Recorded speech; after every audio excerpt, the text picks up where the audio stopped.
We are living through skyrocketing levels of inflation, ever-increasing food bills, and as we'll discuss in this video, increasing energy prices. The UK is a member of G7 with the 6th largest GDP in the world, yet millions are already forced to skip meals due to increasing levels of poverty, which is set to increase even further with the rise of wholesale energy prices. Ofgem is the UK's energy regulator and had planned to increase the yearly energy price cap by 80%. But this has now been capped by the government at £2,500 for the next 2 years. Even with this reduced cap, energy bills are still going nearly twice as high as they did last year.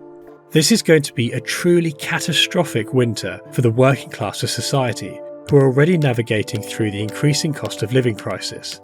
The situation is summed up perfectly by a recent emotive interview with a Labour Party MP. I'm here because enough is enough. And you know the statistics, you know them just as well as I do. 400,000 children who are actually relying on food banks. 10% inflation, probably going up to 13%, the Bank of England says, next year. Statistics, that's not what it's about. What it's about is the people who are coming into my surgeries telling me they can't cope. The people who are emailing me saying that they're on the verge of suicide. And that's why enough is enough. The Ofgem price cap was initially introduced in 2019 and was updated every 6 months until it was decreased in August to every 3 months to allow for consumer prices to follow rapidly increasing wholesale prices. This is designed in principle such that the energy suppliers can't pass all of the increase in wholesale energy prices to consumers. This system is only successful in capping the profits of energy suppliers, which are fixed to about 1.9% profit, and is so stringent that many energy suppliers collapsed in 2021. Therefore, we must ask, how have energy prices been able to rise so fast? First, it is important to understand that there are 2 steps in the chain of energy purchasing. First, a producer makes gas or electricity, which is then sold to a supplier. Second, the supplier sells the fuel or electricity to homes, businesses, and other clients. The role of the supplier is to balance client demands and national regulations against what they can supply.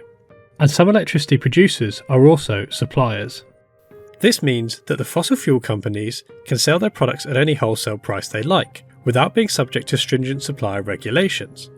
The UK electricity market was designed for fossil fuel-rich infrastructure decades ago, and therefore operates in such a way that means the price of energy bills essentially matches the price of gas. When the wholesale price of gas increases, the price of household energy bills follows suit, causing energy prices for the consumer to increase. The increase in wholesale prices is widely attributed to both the sharp post-pandemic increase in demand as well as the shortfall of Russian gas exports. Fundamentally, this is how fragile our over-reliance of fossil fuels is, but the past year has highlighted the economic stranglehold that fossil fuel companies have on the rest of the world. In the first half of 2022, whilst the cost of living crisis began to ravage through society, fossil fuel profits rose to unprecedented levels. These companies have the ability to absorb shocks in the market, protecting the average homeowner, but choose not to for the sake of profit. In the UK, a windfall tax worth £5 billion was placed on fossil fuel companies, which sounds like a great first step. But it coincided with an 80% tax break for new fossil fuel investments, allowing these giants to continue rapidly expanding profits.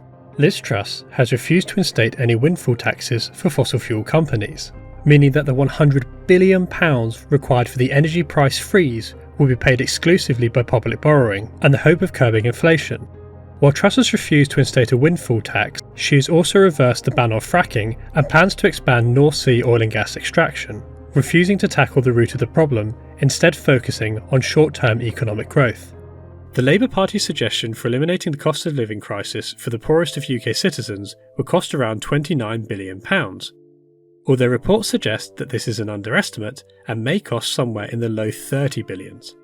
This is essentially the same value as Shell and BP's profits for the first half of the year. The cost of removing the unnecessary suffering of millions in the UK over the coming winter could be paid for with just 6 months of profits of just 2 fossil fuel giants. And yet we're left with politicians suggesting that their populace try to keep the heating down this winter, whilst politicians cut back on green energy policies and watch fossil fuel CEOs rake in millions. We are therefore stuck in this situation where energy suppliers are heavily regulated but fossil fuel producers are giving free rein of a free market, allowing prices and profits to increase excessively. These companies have power over both energy suppliers and the government, which eventually causes price increases to be shifted entirely to the consumer. We are allowing the fat cats to become fatter and fatter, whilst feeding a slice to any political power that will consolidate its own. Fossil fuel companies are the root cause of the climate crisis, and our political systems not only allow them to get away with this, but also profit off the backs of the average person whilst doing so. As Mick Lynch puts it, the cost of living crisis is in reality a cost of greed crisis. It is state-inflicted poverty. Our current political framework in the UK and many other countries allows for wealth inequality to flourish, as exemplified by energy producers. We're beginning to see small but fundamental shifts to reduce the impact or even the root cause of the cost of living crisis around the world. Spain has announced free rail journeys and higher taxes on banks. New Zealand has slashed its public transport fares by 50%, and France has brought EDF into public ownership to keep its energy bills low. A long-term and entirely necessary solution is to invest more heavily in renewable electricity and alternative heating fuels or methods such as ground source heat pumps, which don't run on fossil fuels, so are independent of their skyrocketing prices.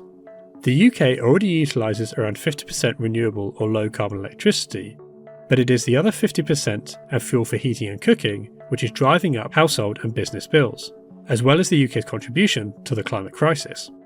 We have seen the vulnerability of green levies as a sacrifice to bring down household bills in the short term. This treats the solution, not the problem, leaving less money for green investments in the future, allowing the problem to persist for longer. In resistance to the energy cap increase, today we will see protest movements in the UK. The Enough is Enough and Just Stop Oil campaigns are currently protesting around the country and at Westminster. We will have to wait to see if these movements will be enough to bring the UK closer to tackling the root cause of the energy crisis. Decoupling the rise in consumer energy bills from increasing wholesale gas prices and reducing the impact on citizens who would otherwise struggle to get through the coming winter. These problems are heavily rooted in politics, so if you feel like you want to help, write to your MPs or equivalent political representatives in your country, protest if you're able, and discuss these topics with friends and family to spread awareness and cause a political shift to parties who can implement effective climate policy and reduce wealth inequality. Please consider subscribing and click the bell icon if you'd like to stay up to date with our videos, and consider supporting us on Patreon. And as always, look after yourselves, each other, and most importantly, the planet around you. Thanks again, OurEden. It's your energy bill! Oh my God, thank you. We're paying your energy bill for 4 months. Oh, fantastic. No worries.